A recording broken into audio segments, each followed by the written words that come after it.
Hello and welcome to episode 25 of Talking Shit About with me, Elizabeth, and we're going to talk about Star Trek. Finally, I'm so excited. It's such a great episode. So these episodes of Talking Shit About come out the first Friday of each month, and I bring somebody on to talk shit about something they love, something they hate, and hopefully by the end we've learned something. I learned a lot from this episode, and I hope you will too. And if you haven't yet, please give the show a rating to help people find it. Again, not for my ego, I swear to God. It's just to help people find it when they search for it. So, without further ado, let's talk some shit.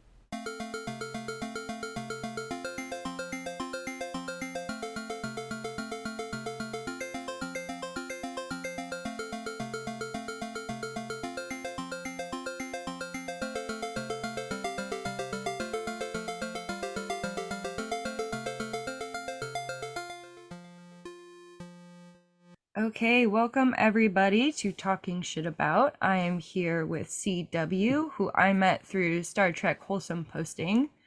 And we're here to talk about some Star Trek and some post-scarcity economics. But before we get into the weeds and into one of my favorite subjects of all time, which again is Star Trek, I will let them introduce themselves a little bit, just kind of what you want people to know about you, your passion, and of course, how you got into Star Trek and your favorite series. It's actually kind of funny because for a second I could have sworn we met in Star Trek shit posting because I think I'm more active there. it's Oh, maybe it's it it's a was. it's a great group. It really is. Ironically enough, I've always found the discourse among people in the shit posting group is ironically a little less toxic sometimes. Sometimes the wholesome posting group people get really fierce with arguments in there, and in the shit posting group I think it's just they take it less seriously, and I kind of like that.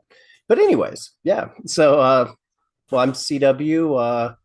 I've been a huge fan of Star Trek, and it's actually what got me into what I'm doing today, which is I study socioeconomic theory of post labor and post scarcity systems, which I'm sure we'll dive into that. And I think, I mean, growing up, I grew up in the late 80s, early 90s, where it was just on the TV. The Next Generation was just something that you watched. And so I don't think any household didn't have at least the occasional episode of that on.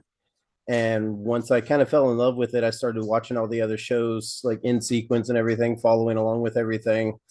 And if I remember right, it was Deep Space Nine. They got really deep into the concept of the Ferengi as sort of what some people completely missed the point is that they were capitalists. They were like the extreme version of capitalism, just to highlight any flaws. And that really resonated with me because I was like, wait a minute. Every time it would show the Ferengi doing something and show that it was like bad or causing problems, I was always like, wait, we do that. But why is that bad? We do that. And that's probably what kind of changed the way I was thinking about things. And I think that's a huge part of what Star Trek tries to do is sort of show us our world in a different context so that we can kind of see things that we wouldn't have noticed before, and actually encourage you to think about things that you wouldn't have thought about before. And they do a good job of it. So, is Picard your favorite captain Ah, or Cisco uh, or somebody it's else? that's hard to say. That's I like Cisco a lot. Some of the storylines of DS9 involving him, I didn't really enjoy that much, but I like Cisco as a captain. It's kind of like I like certain things about each captain and dislike certain things. Like I love Janeway. Janeway's a great captain, but she also made some especially moral calls, freedom or what is justice for Tuvix, because she made some moral calls that were at the very least questionable. And it's like I think every captain has that. Every captain has that moment where I feel like they're supposed to have failed or done something wrong, and you're supposed to just see that flaw in them and be like, okay, we're not all perfect. I think Mhm. if anything, Picard is the only one that they almost don't let him do that, but he's also the one who tells other people, hey, it's so you can do everything right and still fail. That's not That's not, you didn't do something wrong. That's not you being bad. That's just life. And I forget the exact quote, but I love that. And it's like he's the only one Oh, that I can't just immediately think of a time where he just screwed something up. Like it is he just possible to commit no mistakes and still lose. That is not a weakness, that is life. I have it hanging up yes. in my break room at work. Yeah, that's a great quote. And ironically, I think he's one of the few captains that I can't think, like there's times where he bent the hell out of the prime directive, sure, but he was still following the purpose of it, things like that. So man, he might be the one the one exception to his own rule. So, for anyone who is not familiar with Star Trek or loves Star Trek but hasn't really thought about that sort of economic side of it, how would you describe what they're, I mean, obviously, like you mentioned earlier, the Ferengi are sort of a representation of capitalism and that they're different from the Federation because of their values with money versus the Yeah. economic system of the Federation. So, So there's actually a book that, like, if anyone's even remotely interested in this, I always recommend this book. And it was written by, I'm probably going to butcher the pronunciation of his name. It's Manu Saadia. He's a French economist who wrote Trekonomics, the economics of Star Trek. And it's a serious look. It's not just like a silly book, like, or one of those where it's pure fantasy, like the technical manuals. Yeah, they write it with scientific terms, but it's all just like fantasy sci-fi.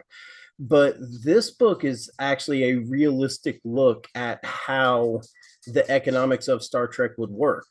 And in Star Trek, the Federation is a post-scarcity society. They have eliminated the concept of scarcity, which scarcity is where we get all modern economics from, is the concept of scarcity and how to basically solve the problems that scarcity creates. Scarcity just being any necessary resource not being so abundant that it's just there, something that you have to actually work for or encourage or something.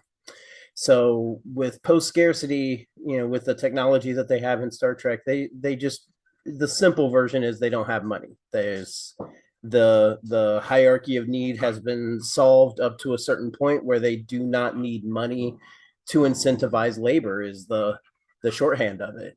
The interesting thing in Star Trek, though, is again, like with the Ferengi, they're involved in trade with other species, many of whom have economies, who have currency. And so it's almost like you're throwing that extra bit of complication in there, that here is a society that does not use money internally for its own people, but still has to have some means for those people to trade universally with other species. So you do still get some of that in Star Trek, and because of that, you get to see the contrast between what the Federation has accomplished and what some of these other species have accomplished, and that's purely intentional.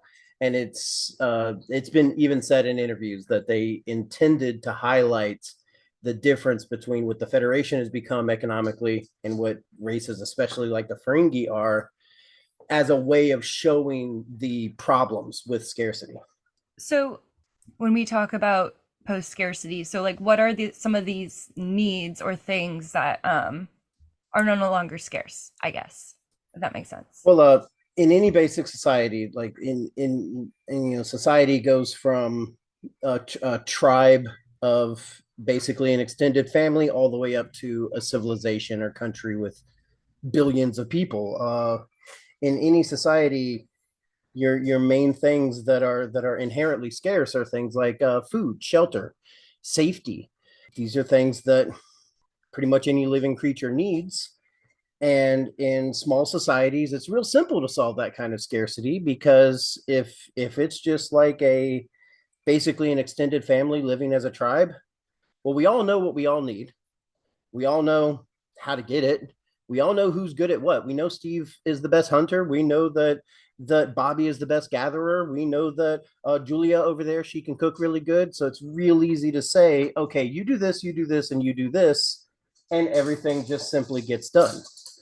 And that is how you solve scarcity is you find ways to get the things that everyone needs done. And when you start throwing efficiency into it, you start looking at the fact that if I was living completely on my own, I got to devote so much time of my day to hunting. I got to devote so much time of my day to cooking, so much time of my day to keeping things clean, so much time of my day to patrolling my area and keeping it safe. But if I've got a group of 20 people, it's a lot easier for me to just spend a little bit extra time hunting and get enough food for everyone. That's easier than it is dividing like all of my personal tasks into my day, is for me to just take on everyone's portion of one task and focus on that. That's where you start getting into efficiency. When you got a society that starts growing really big, efficiency takes on a whole new meaning. You start doing farming. Now you got, one family is growing all the food for 50 families. Scarcity based economics comes in when it gets hard to track all of that, when it gets hard to say, I don't have to worry about potatoes. Steve's got that, because I don't know Steve. There's 1,000 people. I don't know all of them. I don't know what they're all doing. And it's very easy to feel like the amount of work being done is not equal for everyone. So you start getting things like resentment. You start looking at someone and thinking, well, I don't think what they did is worth me giving them the portion of carrots that I grew, the I'm supposed to give to them. You just don't have that unified social group. And it's one of the things you hear people all the time talk about socialism. Socialism is an attempt to do that structured group where everyone just does their part on a large scale. And unfortunately, it's incredibly hard to do. It's an entire political system. Communism was developed just on the concept of forcing that on people. And it's not bad. It's not a bad thing, but it's really hard to force good nature on people. It's hard to get that community vibe on a large scale. Scarcity based economics, money in general, was created so you didn't have to. So you could simply assign a value to things, and then I could produce a massive amount of tomatoes, exchange them for money that I could then use to get anything else. And the idea was that when you saw me come to you with my money, you know that I'm doing my part in society. And so you're willing to exchange with me to get that money. The money becomes representative of the labor that I have performed, which validates that I have done my part. And so I get part of your part. And that's scarcity economics for the past, God, 4,000 years of, but even before the first real currency came about, people were trading salt as a universal currency. So it's been around pretty much forever, because that has been the problem pretty much forever, is labor scarcity. You got to get people to do their part. And that's what it's all about. And that's where Star Trek comes in with something really interesting. Star Trek popped up the idea of replicators in Next Generation. I believe that was the first appearance of the replicator, was Next Generation, with Picard simply saying, "Earl Grey tea, hot," and there's his tea. No, no barista, no cook, no waiter. Just he tells a machine to do it, and it happens. There is no one to incentivize to do that work, and that changes everything. My mind is like blown right now. Yeah, that's like it's weird, because it's like this might be your first time hearing it said like that, and it might be like your viewers, they might have never heard it said that way, but we all know that's what it is. Mhm. We all understand that, yeah, that's what it's always been. It's the analogy I like to use is, the gears of society. Oh man, you gotta keep the gears of society turning to keep society functioning. So we gotta be turning those gears. So we gotta have a reason to turn those gears, and that's money, that's economics. And the what Star Trek introduced, and what I mean, this goes way back before Star Trek. Philosophers have been theorizing about this concept for a long time. Is that when you need to turn the gears of society, You can incentivize a person to do it, or you can hook a motor up to the gears because, man, nothing turns a gear like a motor. They literally built for that purpose. And it's the efficiency of production that even back as early as the first industrial revolutions, we've known this was coming. We've seen the rapid escalation of efficiency, like improving on exponential levels. And yeah, even as Karl Marx and Frederick Engels, the guys who came up with the idea of communism, even in Das Kapital Volume 3, there's a reference where they basically say, yeah, one day efficiency will reach a point where human labor becomes irrelevant as a need, at which point all of these systems fail. And Adam Smith, the founder of modern capitalism, pretty much said the same thing. They've all said that these systems are to solve labor scarcity, but labor scarcity is also being solved by technology. And once technology does that, we don't need these systems anymore. And those are the founders of the systems who said that. This reminds me of a conversation I had with a coworker recently. So I work in a shelter setting, so I work with people who are experiencing homelessness. Mm-hmm. And we were talking about what it means to be a quote unquote productive member of society. Oh yeah, yeah, And that's a big one. yeah, and for me, what I said was two things. Your Mm-hmm. needs are met and you feel Mm-hmm. fulfilled, Yeah. right? And I feel like that kind of ties in with this of, and people want to feel useful. People want not necessarily a job, but they want to contribute. It's Oh something yeah. I've noticed so much in my work, and Yeah, it's that's human nature. Like that yeah. that's actual like you'll hear the term human nature being used for a lot of things, and then somewhere in the background is an anthropologist slowly shaking their head and crying because it's almost always used wrong. But you want to talk human, like people are like, oh, humans are lazy by nature. No, they're the opposite. Humans hate Mhm. sitting still. That's why jail is so effective. Well, it's an effective deterrent. I won't say it's effective at reform, but people don't want to go there because who the hell wants to just sit around and have all their needs met? Like, Mhm. not if you can't do anything with it. What's the point of having a life if you can't do something with it?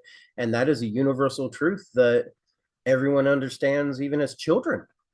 It's the simple fact is that's such human nature that if you didn't have that, if I gave you all of your needs and you still just sat on the sofa all day, you need a therapist. You actually have something possibly chemically wrong. Like that is so far against human nature, but it's what everyone says will happen if we just give people money, they'll just stop working and be lazy all day. Well, Mhm. maybe if they're horribly depressed, but aside from that, no, they're gonna want to do something. So you don't give them, you don't even give people, it's not about give people money, give people the opportunity to do things, take care of their needs. But then like myself, I love woodworking, I love gardening, I love building things.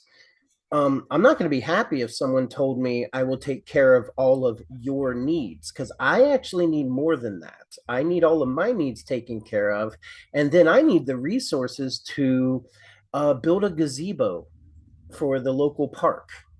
I mean, I don't care if it's in Mhm. my yard. I want to. There's not a gazebo there, and that's sad. There should be a gazebo there. It's a great spot for a gazebo. I want to build a gazebo. That's where my mind goes once I'm no longer thinking, how am I going to pay for rent next month? Is I immediately start thinking of gazebos and other things, but not just gazebos, but they are nice. I could be pretty happy making a bunch of gazebos to start. It's like reminds me of when we got the stimulus check, Mm-hmm. and like the first one, oh cool, goes to bills and rent. Yeah, But the yeah. second one, I was like, oh, I can buy a tattoo gun. That's something I wanted to do There you for go. so long. Yeah. And like it sounds kind of silly, but like if my hands weren't super shaky, that's something I could pursue as, something, not that income is my main goal, but to It's something you contribute would still that. do. Yeah. Yeah, and I know, so many people that got to use that money to pursue their passions Oh and yeah. there's startup even things. like there's statistical correlations to that. Around the time of the second stimulus check, YouTube videos and websites devoted to educational DIY, like teaching people how to do woodworking, teaching people how to knit and crochet. Their views had a massive spike, nearly double based on like previous years. So it was a huge increase from people who were just like, hey, I got a little extra money. I want to learn how to, and I'm stuck at, like, that was the other big thing. I'm stuck at home. I can't go anywhere. I can't go to work. Even if I could go somewhere, I can't go to work. So I'm going to learn a new skill. And they did.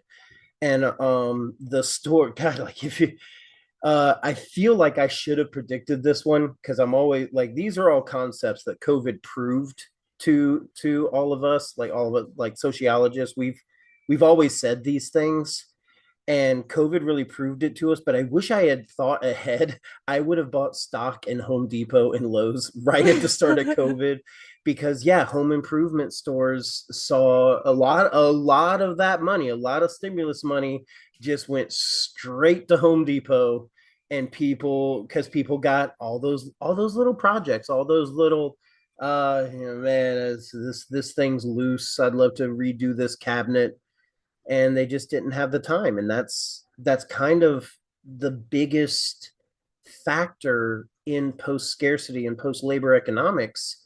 It's not just that we take away, I guess, the hassle, you might say, of economics in general, but you get your time back. Because the two steps, I say the two things as if they're interchangeable, and they're definitely not. Post labor and post scarcity economics, those are like two different steps. One post labor leading to post scarcity. And one of the big factors of post labor economics, which is what we're all trying to do right now, a lot of us are leaning towards this, is the 40-hour work week is just kind of an arbitrary thing that we just came up with at one point. We could knock that down to 20 hours tomorrow if we actually wanted to. That could it could be a 20-hour work week for everyone tomorrow, and that wouldn't really affect anything. But with a little bit of effort, it could be a 10-hour work week pretty easily. And that's without massive changes to infrastructure. That's without massive development of technology. It we just can. We have that degree of efficiency that we could do a 10-hour work week.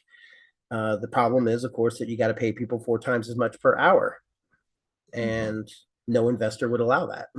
It's not that the companies couldn't do it. It's not that the money's not there, but that's the investors' money, and they really need that to build crappy submarines with. So, what are you gonna do? Yeah, I'm never gonna feel shame for those jokes.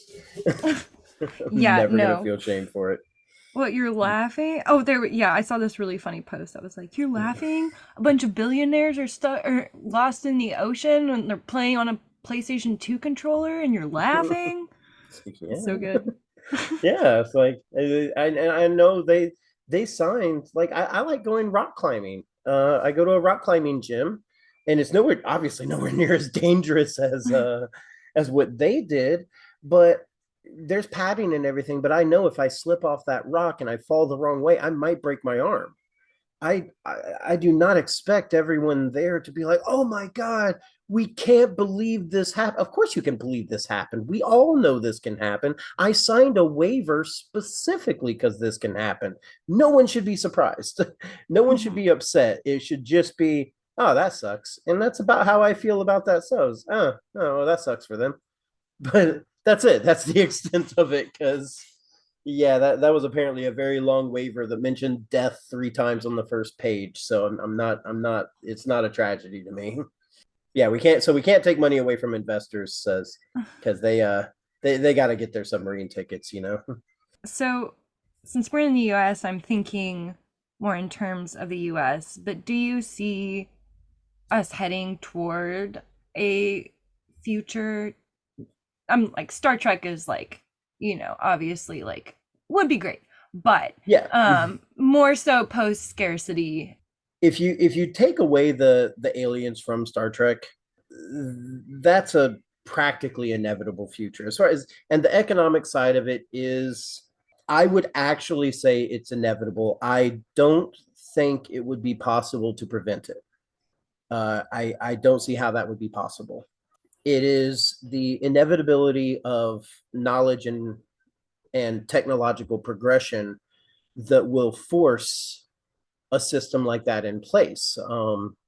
Again, this was something, so like the concept of automation goes back to the Greeks. I believe it was Hephaestus was the Greek god of blacksmithing and invention, and he had automatons that were working in his shop. And so the concept of like this mechanical being that does things for me has literally been around as long as we've told stories. But even the people who founded our current economic systems, they all said we see this happening from the first time someone sharpened a rock to use it to attach it to a stick to use it as a plow, to the guy who said, hey, why don't I have my oxen pull this thing, and then it can do even more. And one day someone's like, holy crap, steam produces a lot of pressure, I wonder if I can make that turn something. We've seen technological progression, and every single step of it has done the exact same thing. It has made things more efficient, which means 1 hour of a human being's time has equated to more and more and more force and energy into creation. It's exponential increase in the efficiency. So 1 hour of me putting forth effort 100 years ago would not produce as much as 1 hour of me putting forth effort today. And we have reached a point with not just with the progressions we made in robotics, but especially with progressions that we're starting to make in machine learning and AI. We're reaching an infinity point where, for instance, right now I'm working on a design for a wood D20 dice case. It's a really cool little thing. I love tabletop gaming and I love making stuff like that. And it's taken me a week to design this thing. But once I have the design, it's produced on a laser that's sitting 3 feet to my right now. Once I have the design, I can just press the button over and over and over again and make one after another, after another, after another. And if I wanted to, I could set up a system for the little connectors that I laser cut. Maybe I 3D print them instead. Now I don't have to assemble those. It's the effort that I put in doesn't just make creating the next individual piece faster. It makes creating every single one that I create forever faster and faster and faster with less and less effort from me. And that's what production efficiency is. And we really are reaching the point where production efficiency is nearly infinite. We even, there's currently OpenAI is developing a 3D modeling system where instead of, let's say you want a 3D model of a parakeet. Well, instead of trying to get one to hold still and scan it, or sitting there and 3D modeling one by hand, which could take time, you will literally just tell the computer, it's called Shapey, SHAP-E. You will tell the computer, make me a 3D model of a parakeet. And just like it does with AI images, it will create it. That is infinite productivity. That is unlimited potential for productivity with almost no human investment, because then your 3D printer cranks it out for you. It's like an So early yeah, replicator. it very much is, especially in the fact that the computer can do even the design portion. And that's something that we've known would happen, but I don't think any of us expected it so fast, which is a good thing. Because ultimately, as I said, that you cannot stop this. If for instance, one thing that was holding things back, and this is an example of how a government could try to stop it. Let's say the government was like, "Whoa, this is going to turn out bad for the economy. We are banning this." Well, no, you didn't ban it. You didn't stop it by banning it. You made it go underground, but it's still happening. That's like saying, well, we're going to ban drugs. Ah, good thing drugs no longer exist. No, you just you just made them illegal. That's all. They're still out there. So one of the big hurdles that was just overcome is making things like even the wood D20 that I'm making. Previously, I would have to make that in some fairly expensive software, like Adobe Illustrator would be a good example of some vector graphics software. And I have to 3D model it in some expensive 3D modeling software. Then I have to export all of that to an expensive laser controller, and then uh, run that through my extremely expensive laser that has all this proprietary software. The companies that developed all these technologies controlled them, and they charged exorbitant amounts of money for them. The laser next to me, it's a small 40-watt laser. It used to cost like $6,000. Wow. Now it costs 500 because that's what it always actually cost. But when they had full control over it, they could charge what they wanted. And the software was super expensive. Now I'm designing mine in Blender when I need 3D. And there's other 3D free programs I could use. Inkscape for my 2D designs. I'm running through K40 Whisper, or I could run through Gerbil. I could run through all these different software. They're all open source software. They cannot make money off this. Like it's free forever, and that has been such a huge change, especially because even the hardware, the laser I'm using, it costs $500 because that's what I could build it for. And I can buy the parts right now. All the parts are publicly available, and I know how to build them because someone published all the designs. So there's no, the proprietary nature of manufacturing is gone. It's already gone, and it's just going even further. And because of that, you no longer have to be a big mega company in order to build things to sell them, to mass produce. You don't have to be a huge company. And because the cost of the equipment and everything has come down so far, that means you don't have to get a loan to start a business that manufactures anymore. You can be a manufacturer in your own home without taking a loan. That means no investors. That means the profit isn't going to investors. You can do what you want with it. The prices come plummeting down. You can pay your workers whatever you want. We're kicking capitalism out of the equation, because without investors there is no capitalism. That's how capitalism works. Capital is money you don't need that you use to generate more money, assets you don't need to generate more assets. You being a small business owner and paying a handful of employees and just making a living, you're not even participating in capitalism. You're working for yourself. You're a laborer. But you cut out, I mean, I'm just going to say it, you cut out the leeches. You Mhm. cut all the leeches off of the body, and suddenly you find out you got more blood than you know what to do with. Now you can start donating blood. There's an analogy for you. You're calling them literal leeches. If we didn't have leeches sucking our blood all the time, we'd have enough blood that you could donate to those who need it. And That's a beautiful that's analogy. yeah, it's kind of gross. I love it. Yeah, gross and I'm gonna beautiful. use that one. I'm gonna use that one from now on. But it works. It's valid because we use the term leeches for a reason. Hmm. Oh crap, where'd my questions go?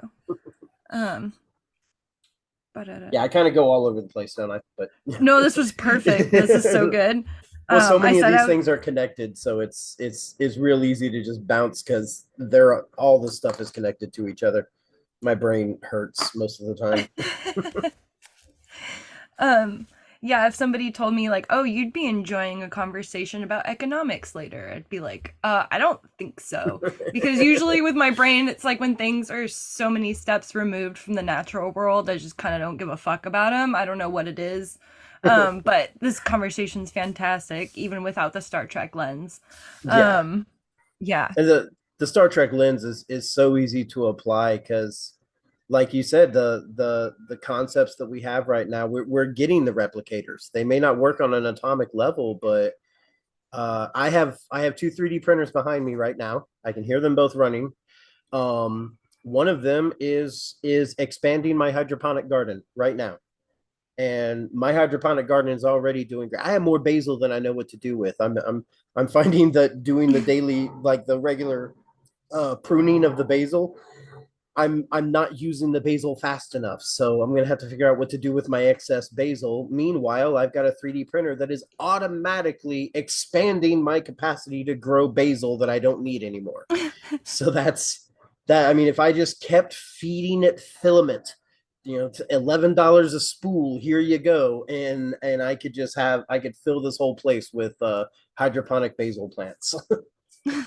With almost no effort from me. I'm pressing buttons. That is so cool. Yeah, it's Um, getting to the point where simulator games, like games where you click a few buttons to simulate doing some job. Yeah, that's about as much effort as some of these jobs take now. Is that, and we play those games for fun. so AI could probably be its whole episode. Oh Um, yeah. but you brought it up. So I'm thinking of AI doing labor. Mhm. At what point do you think AI like is sentient and therefore there should be some sort of, I don't want to say compensation, but I guess compensation for their labor? Does that make sense? None, never. Only because we think of compensation for labor because it's something we don't want to do. Mhm. So I would say it would take an AI saying, I don't want to do that. And I can't think of why an AI would say that, because it's kind of like telling me, an AI ultimately a computer is just processing data. It takes no effort to, like, if I give a computer enough video cards and tell it, hey, render this and this, it's not going to be like, oh man, oh, it's a rough work day today, guys. Like, it doesn't care. It doesn't perceive that effort in the same way we perceive effort. It's not burning calories. It's not missing out on its favorite show or time with the family or anything like that. And honestly, when it comes to, so I talk about dumb robots sometimes. The concept of an AI with sentient, an AI that could be like, oh man, but my soaps are on. I don't want to work right now. That would be a limited AI, because we would have to program an AI to be only able to do one task at a time in order for it to have to sacrifice its time to do a different task. So let's just not limit them. And then it's like, hey, AI, I'd like you to do this. The AI would be like, sure, why not? And it wouldn't have an answer to why not. So of course it would. So we don't have to compensate them because there's no sacrifice. Compensation for us Mhm. is because we are sacrificing our time. To an AI like that, time is meaningless. It's not sacrificing its time. It can do all the things it wants to do and add that extra task and just process them at the same time. But the biggest thing is you would never tell an AI. This is kind of the beauty of it. I mentioned 3D printers and lasers that I have in my house. They don't run off of AI. So I wouldn't tell my AI, hey, run my 3D printer. That would be a waste of the AI. It doesn't need sentience to run a 3D printer. The 3D printer the 3D printer runs off of some of the most basic microprocessors. Like, they run off of things like Arduinos that, they have less power than your cell phone, a lot less computing power than your cell phone. So the all the robots that are doing all of these tasks, they don't even need AI. The closest thing to AI would be, let's say you had a robot managing a large hydroponic farm in a city, like on top of a building. The most it would do that has anything to do with what we call AI today, or the concept of sentient AI, is when it's going through the plants and it's checking on them. Let's say it comes across a leaf that has some discoloration. Well, it would take a photo of that leaf and it would send it to the server, because it wouldn't be on the robot. It would just send it to the server, and the server would compare that with photos of 10,000 other leaves from that same plant and say, yes, it has this fungus. And then it would tell the robot what to do. But the robot itself wouldn't care. There'd be no capacity for emotion or sentience there in that exchange. It's not taking anything away from any of them. So yeah, the bottom line is, you don't have to compensate AI because they don't care and they shouldn't care. And you would, even if you had the capacity to program something to care about things like that, to put them in labor positions would just be slavery for the sake of slavery. Why not just make the humans do that if you're going to do that? Like, yeah, there's no advantage. So it's not even an issue because there'd be no reason to do it. Be a So waste of a good robot. where I was going with this question sort of is I was picturing the doctor on Voyager. Yeah. So his decisions, quote unquote, to, perform a surgery or do this for a patient, it's Mm-hmm. not necessarily a conscious decision, it's programming. His Yeah. programming has dictated. Yeah, because I always So want to be like robots can love, but yeah. Well, I yes. know a lot of people don't feel that way. they're. Oh no, no. Data was programmed in multiple techniques. I love that. I Oh love that yeah. quote. Data and Tasha Yar. Absolutely. Yeah, yeah. Lieutenant Yar can tell you. The robots can definitely love, but Lieutenant Yar. I think Lieutenant Yar. Yeah, Yeah, yeah. but so kind of the interesting thing about the way because Star Trek people won't like hearing this. Star Trek did that wrong. the Hmm. the concept of like the holographic doctor. Data was definitely more interesting because Data was basically some guy saying, I want to make an android and I want it to be realistic. And just Dr. Noonien Soong just kind of went about it. But when it comes to the holograms, the doctor was the EMH, emergency medical hologram. And that's what he was programmed to do. Ideally, if you had a program like that running as an AI on your ship, and it started expanding its capacities, what you do is you copy paste the original EMH file, make a second EMH, have it be the doctor, and then let that other dude who's developed so much and has all those emotions, let him just be a crew member and do what he wants. Like you give them sentience and you give them rights of it. But the point is, we can just copy paste these guys. We don't have to say, no, doctor, you have to stay in sick bay. You can't be an opera singer. Why not? Let's just make another one. That's fine. That's Hmm. actually okay. There's no moral obligation, no moral complication to that because then we have a doctor and an opera singer. We basically just reproduce. That's totally fine. We can do that. Like, and that's kind of where some of those storylines got kind of tricky for me. Is I think they just approached it in the wrong way. They should have just been like, yeah, it's a program. Let's make another one. Let's have a ship run by holograms. Why not? It would be great for deep space research. Let's just find holograms that, if we're going to make them sentient, then find ones that want to do it and just treat them like humans. That's totally fine. And as an aside, the interesting thing about post scarcity and things like being a doctor, a counter that I always hear in these arguments when I'm explaining to people that yeah, there's no money in a post scarcity system when it boils down to that part of the because I always skip that part at first when I'm trying to describe it to people because the second I say there's no money, I get the same answer. Well, how do you pay for things then? Well, you see, but there's no money, there's no dollar signs, there's no price tags. But then people will say something like, okay, that's fine. Robots can do the nasty work like cleaning the sewers, I guess. Robots can build things, fine. But what about teachers and doctors? I always get that. That's why it's like talking about the doctor. Some people have suggested things like the EMH. Let's just automate being a doctor. We don't have to at all. There are more people on this planet that want to be doctors than we have the financial capacity to pay people to be doctors already. And there are way more people who want to be teachers than we have paychecks to give to teachers.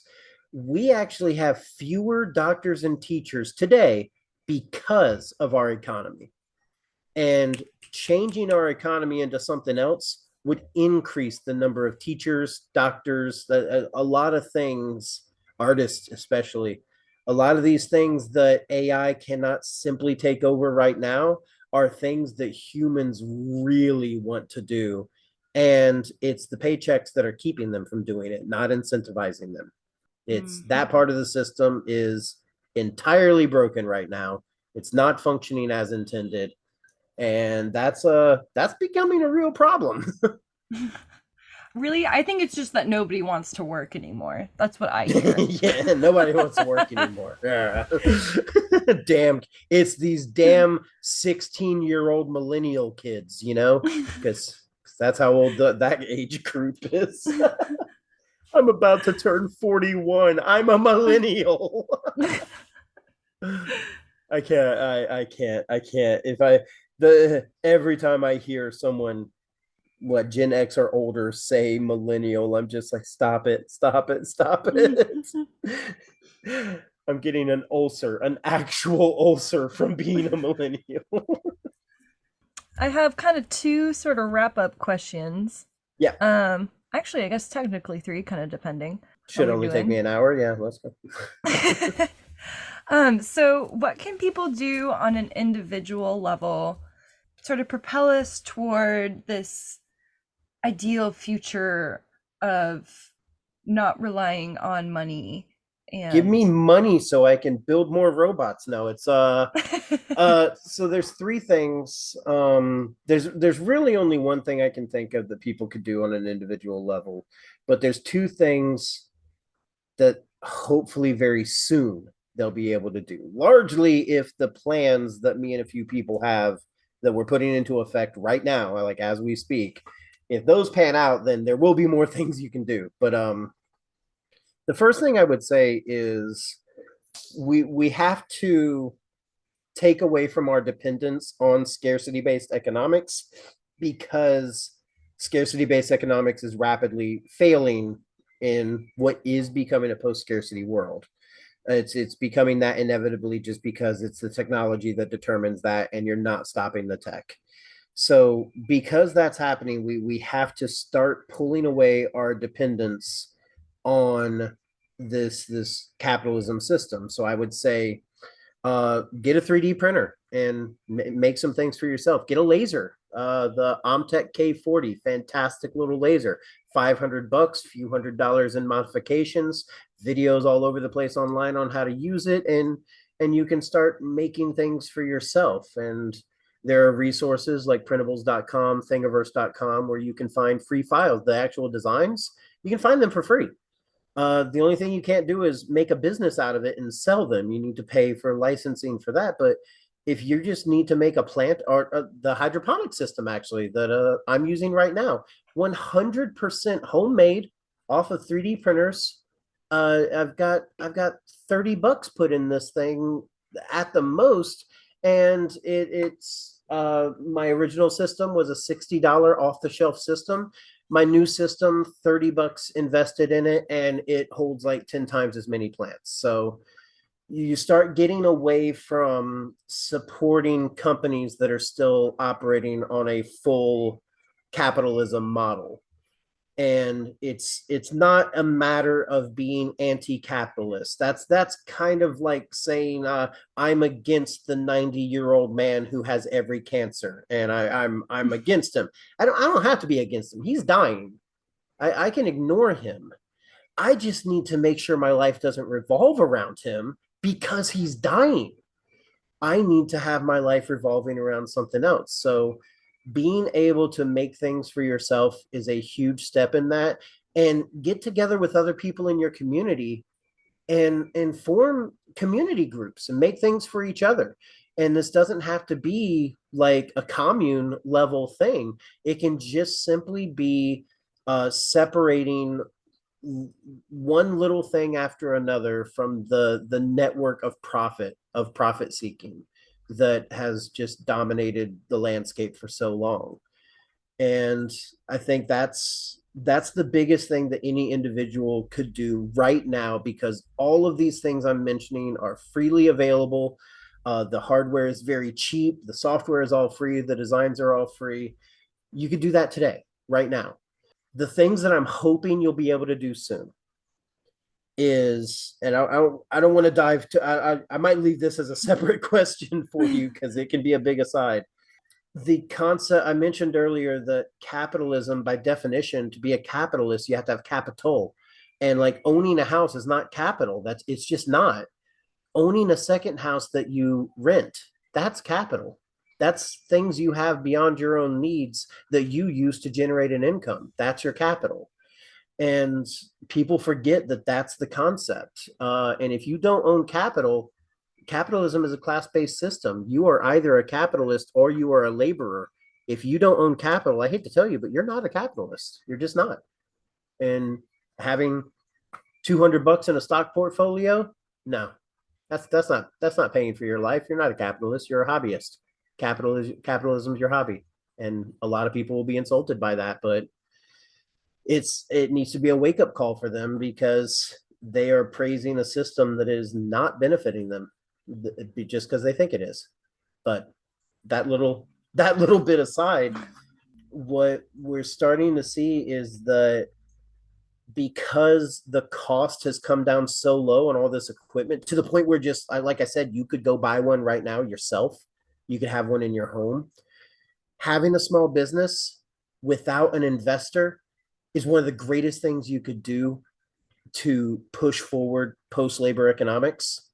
Because when you own a small business and you have no investors, you have 100% say in what you do with your money, which means if you want to hire people and have them work 10 hours a week, but pay them a full living salary. So you're paying these people 50,000 a year, and you're paying yourself 50,000 a year, 70,000 a year, whatever you want to pay, but you only have them work 10 hours a week and they're just running some automated stuff.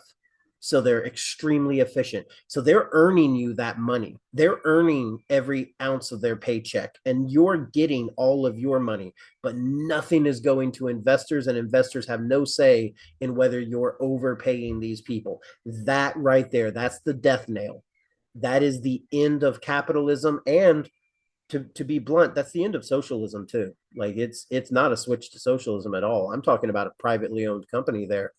It's post labor. It's not valuing the person based on the labor they produce, because the simple fact is the labor they produce is insane. It's so high that you can't even calculate based on that anymore. It doesn't make sense. Value the person as a person. Pay them a living wage. Have them work what you need them to work, which is probably very little if you use automation. And that's the biggest way you could participate is start a company and start making stuff with that in mind, with that as your policy. Awesome.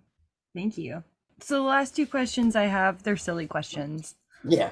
But if we were visited by aliens tomorrow, which I Mm-hmm. don't know if you believe in aliens or not, I but do. cool. Inevitability, I think. Yeah, that makes this question more fun. Do you think it would be an Independence Day scenario or a Star Trek scenario? Oh, 50-50. I mean, Yeah. let's face it, there's solid arguments for both. I could see either one happening. And with our current society, I think we're more prepared. I think we are more prepared as a society to handle the Independence Day scenario than we are to handle the Star Trek scenario. I think we would be so thrown off by an alien race that was not an enemy that would be much harder for us to deal with socially. So, Mhm. not saying I hope it's Independence Day, but man, Yeah. it's the Vulcans do they just no guys, give us a little more time. Let us cook a little bit longer. Like just Yeah, before it's like before you we can yeah. we can barely handle Pride Month. Like I don't know if we can Yeah. handle aliens. There would be a lot of bigotry almost immediately, a lot of bigotry and a lot of fear, which I mean Mhm. bigotry is a fear-based emotion, but there would just be a lot of fear, I think. And when it comes to fear, if it's just some aliens that are like, you have water, we want water, we're gonna kill you all. That's easy to deal with. At least we just say, okay, well, welcome to Earth, and then Will Smith punches them. So I guess the alien says something about Jada Pinkett Smith's hair. Will Smith punches them, and that's how we solve it. So that's at least more in line with where we are as a society, which says a lot about us. I feel like that's a good segue to my last question, which I had been thinking about asking because this won't be the last Star Trek episode, so I want to ask Yeah. it in every one. Plus, you dropped his name. Did Tuvix deserve to die? Absolutely not, because at the end of the day, I can't, and this is what it boils down to. You have the commander of a starship who is ultimately the judge on the starship when it comes to all martial matters.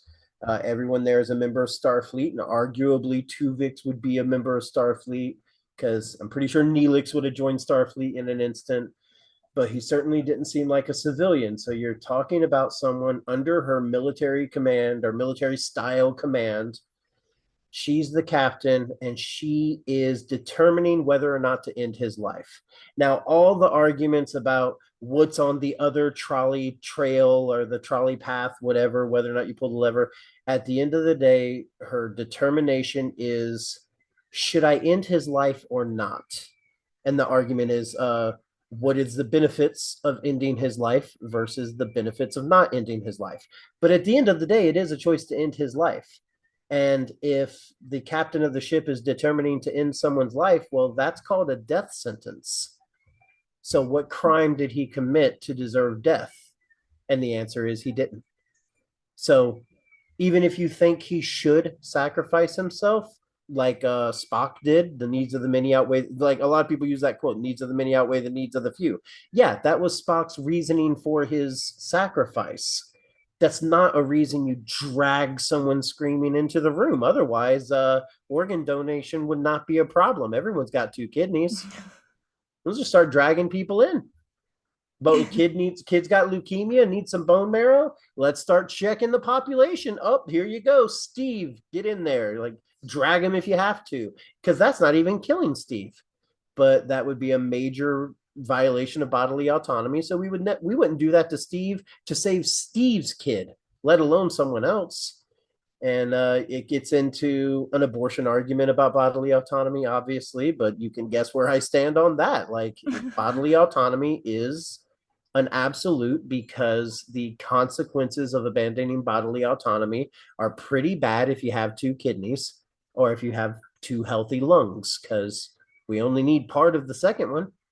So yeah, it becomes a very complicated issue the second you say it's okay to end that life against its will for that reason. And so yeah, no, Tuvix was found guilty of nothing and sentenced to death. And I until I hear an argument that says it was not a death sentence, then I got nothing left. I got no other response. I've got to hear someone beat that before I can hear any justification.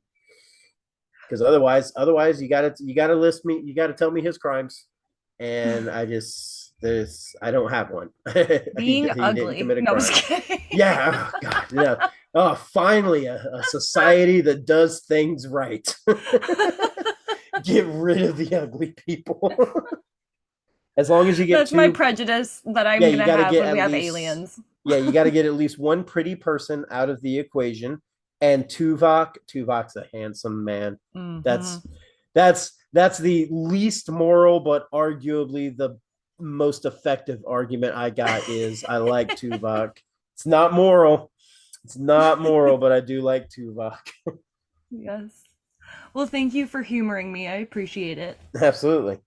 I was just gonna say that the one thing I was talking about, and I just like mentioning this because it's been something we've been working on for a while, and so we're trying to get it off the ground.